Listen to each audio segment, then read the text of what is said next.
set up a professional online profile for any aspiring teacher. Now we have reached one of the most important parts of your profile, and that is your teacher profile, teacher bio rather.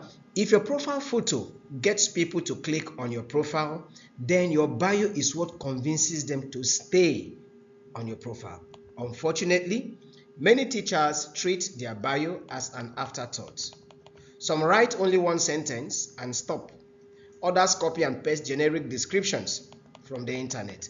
Some will simply list their certificates without explaining how those qualifications benefit their students. A great bio tells a story. It answers three very important questions, and those questions are: who are you? What value do you provide? Why should people choose you? Now remember, parents aren't just buying lessons. No, they are not just buying lessons. They are looking for someone who can support, encourage, and help their children succeed academically. So your bio should help them picture what learning with you will be like. In the next few slides, I will show you a simple framework that will make writing a professional bio much easier for you. So why does your bio matter? Let's think about how people take decisions when they want to hire a teacher online. Whether someone is booking a hotel, whether the person is hiring a consultant, or choosing an online teacher, they want enough information to feel confident in their decision. Your bio provides that information.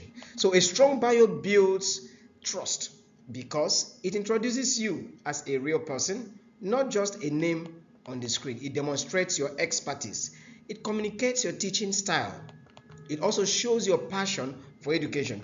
It helps parents imagine how their children will benefit from learning with you. So your bio answers these questions, these four questions very clearly. And what are those questions?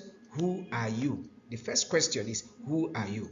Now, here you have to introduce yourself professionally in your bio. Next question is, what do you teach? You must mention your subject or specialization. You must specify which area you specialize. Are you a mathematics expert for IGCSE or for WAEC or NECO or SAT? What's the area of specialization? Is it in primary English, primary pupils English, or what? What do you teach? That's the next question you must answer. Who do you teach, rather? Who do you teach? Are you teaching primary school pupils or secondary school students? Are you specialized in teaching adults or exam candidates for a particular exam? Maybe exam board, maybe NECO, maybe WAEC, maybe IGCSE, and all that. The last question is, why should someone choose you? This is your opportunity here to explain what makes your teaching very unique. What makes you stand out as an online teacher in that area? Always remember, people connect with people, not just qualification. So if you cannot, by your bio, through your bio, get parents convinced, or whoever that wants to hire someone to teach convinced, then your qualification might not work for you. Now, when I teach my students or my trainees, I usually will take them through this 5-part bio formula. This bio formula will help you write a very, very captivated bio. How and what should you do, or how do you go about writing your bio? First of all, introduce yourself. Introduce yourself.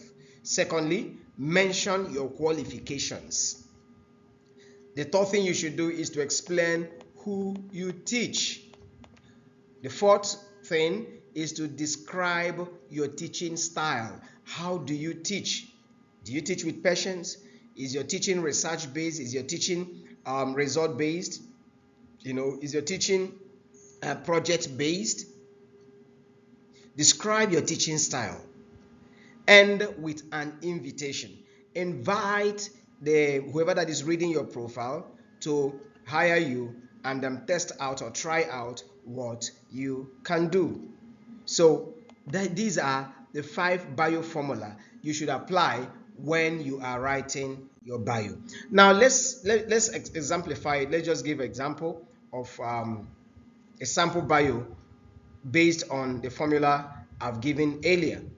Um, Look at this example here. It says, I am a certified English teacher with over 7 years teaching experience. I help secondary school students improve their grammar, writing, and examination performance through engaging and practical lessons. My goal is to make learning enjoyable while helping every learner build confidence. I look forward to helping you achieve your learning goals. Now let's look at the structure. It says, I am a certified English teacher. You've introduced yourself as an English teacher. You didn't just introduce yourself, you use a qualifying word there, certified. It means that you have certification as an English teacher. Then you mentioned your experience, 7 years teaching experience. Whoever that's reading this bio so far will definitely know that whoever that has taught certified English and has taught with 7 years for 7 years must have something upstairs, must have something to deliver. Now you go on to say, I help secondary school students improve their grammar, writing, and examination performance. Now you have tailored it down to the class of people you teach, secondary school students, and what you help them do to improve their grammar, their writing, and the examination performance. And how do you do that? Here now, you talk about your teaching style, which is engaging and practical lessons.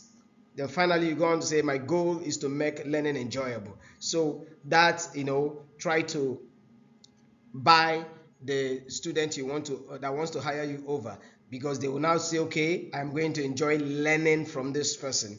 It's not going to be like a drag, it's not going to be like a struggle. I'm going to enjoy it. So finally you go on to say, I look forward to helping you achieve your learning goals. That is your call to action. That is your subtle invitation. So this is what a good bio should kind of look like. And you have my permission to copy this and add one or two to suit your niche, what you teach, and how you do your teaching. There are certain words that when they are seen in your bio, they kind of, hold on to whoever that is reading. They kind of, push your bio further step to convincing the person. Words like certified, I am a certified, I am experienced, I am patient with my students, my lessons are interactive.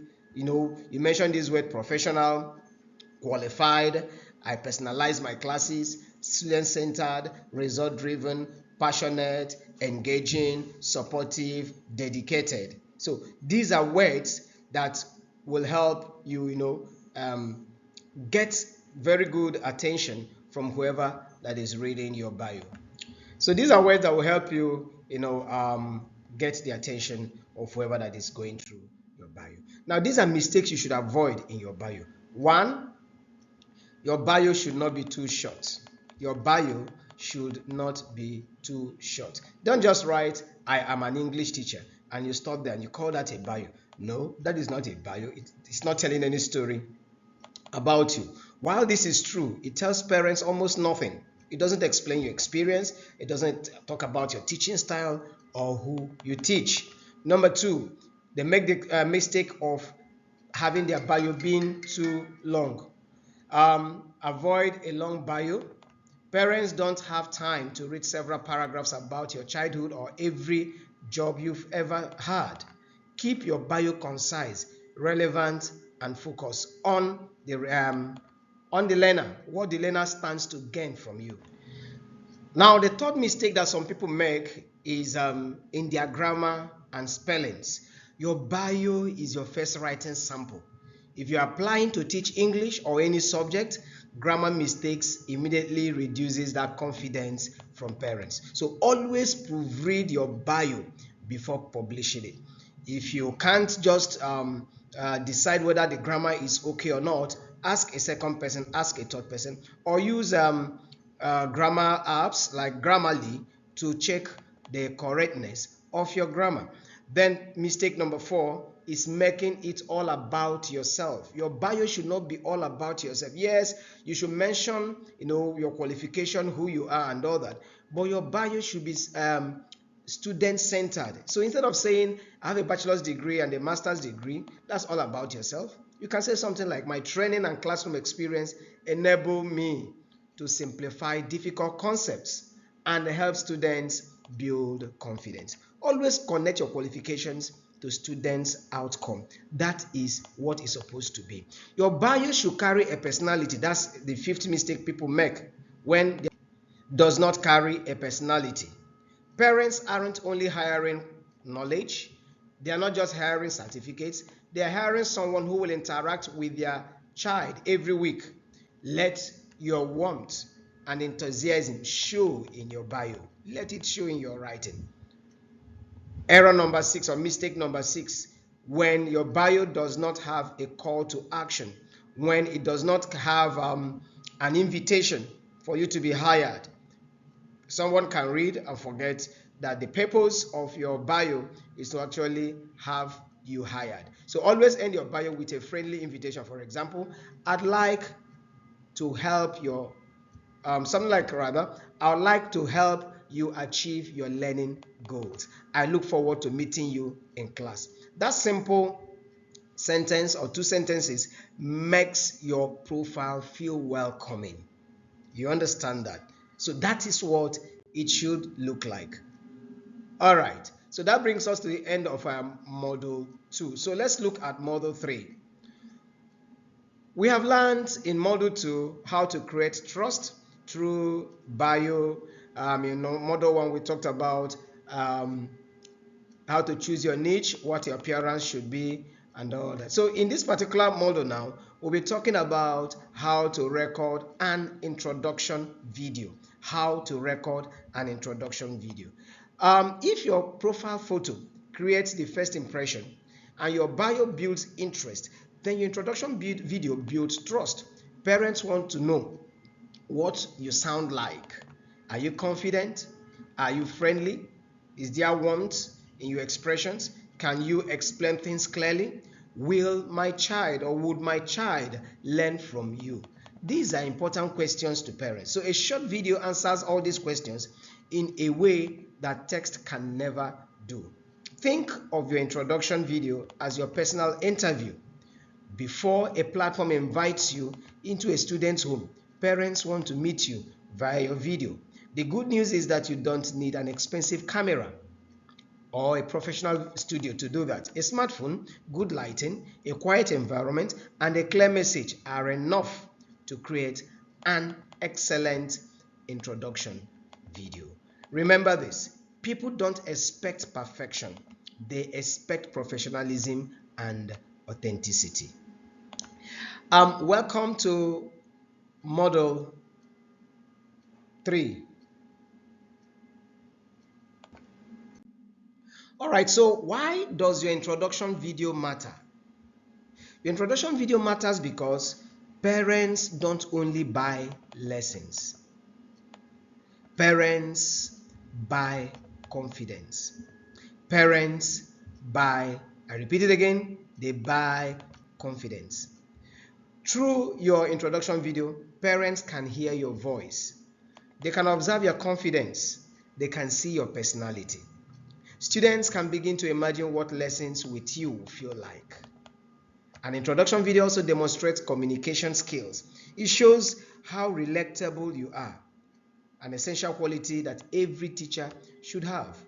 Remember, online teaching isn't just about knowing your subject. It is about communicating. The communication must be there, and the communication must be effective.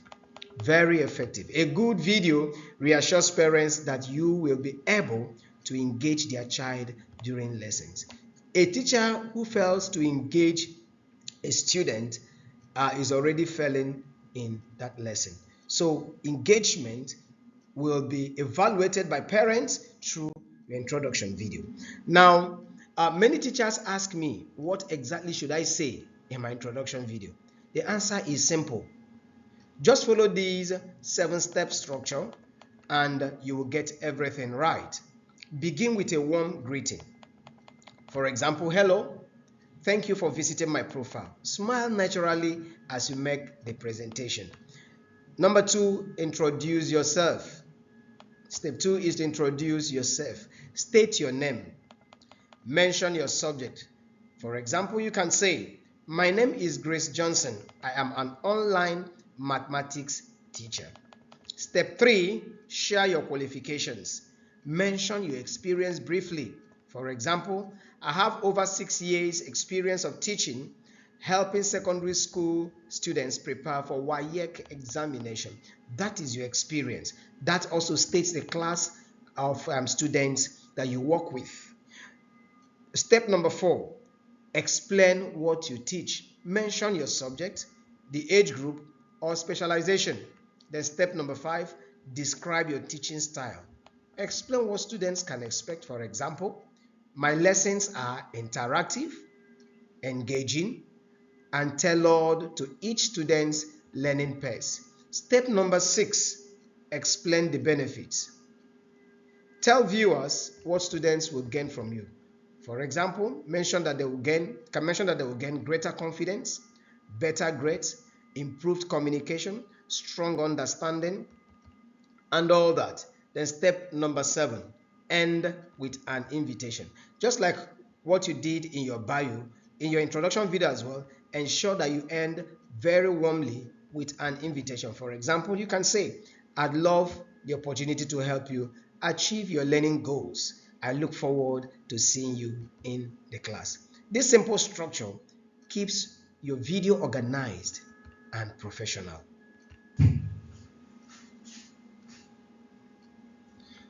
All right, so we continue. This is a sample introduction video script you can use. Something like, hello, thank you for visiting my profile. My name is Grace Johnson, and I'm an online mathematics teacher.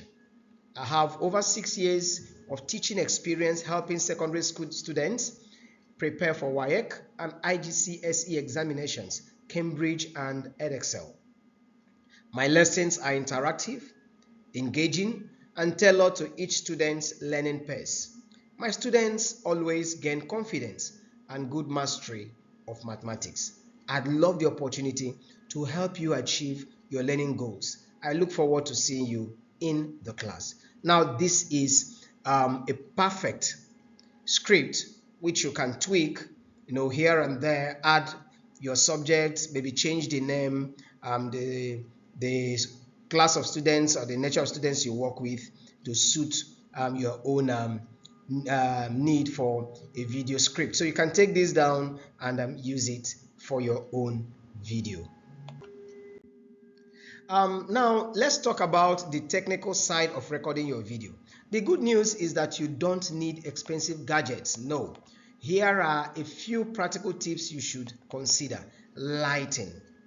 You don't need to buy massive studio lights for you to record a good introduction video. No.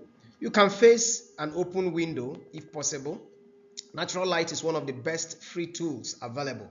Avoid sitting with a bright light, a bright window or a bright light behind you without any light in front of you.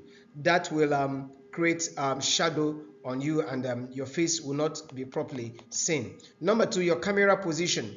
Place your camera at eye level so that when you're speaking, your eyes will be on the camera. Avoid filming from below your face. Your camera shouldn't be down. No, it shouldn't be filming down. Face your camera. Place your camera at eye level. And now, eye level framing feels more natural and professional, even for whoever that will be visiting your bio, your profile rather. Now, your background should be clear, uncluttered background. Why? Because when there are things on your background, it can distract the person who is looking at your introduction video, and the person strays away in thought rather than focusing on the substance of your presentation. Also, people have you're talking to people from different cultural background, different religious background. Whatever that is in your background might have some other interpretations and meanings to them, and if those meanings are unagreeable to them, then you can be sure that they will not want to hire you. So it is better you have a background that is plain and clear. Mistakes you should avoid. So here are common mistakes you should avoid when you're making your introduction video. Number one, don't read word to word from your script. Many teachers read a script and read it while recording. This makes them sound so robotic. If your video sounds robotic, it will not be interesting. Instead, practice your main points and speak naturally. Number two, looking away. If you're constantly looking away at your notes or some images or something or somewhere else or in a different direction, your viewer will begin to feel that you are not paying attention to what you are doing, and that might begin to define you. They might use that to give you a definition. This person will always be distracted when teaching my child, and that will not help you being hired. So when you are recording your introduction video, keep your eyes focused on the camera. Mistake number three, poor audio. Please, beyond good video, invest more on audio. Let your audio be superb, that you can be heard clearly. The lesson you are going to teach is about the child, yes, seeing you, but more importantly, hearing what you say. So parents can forgive poor quality video, but not poor quality audio. Number four, talking too long.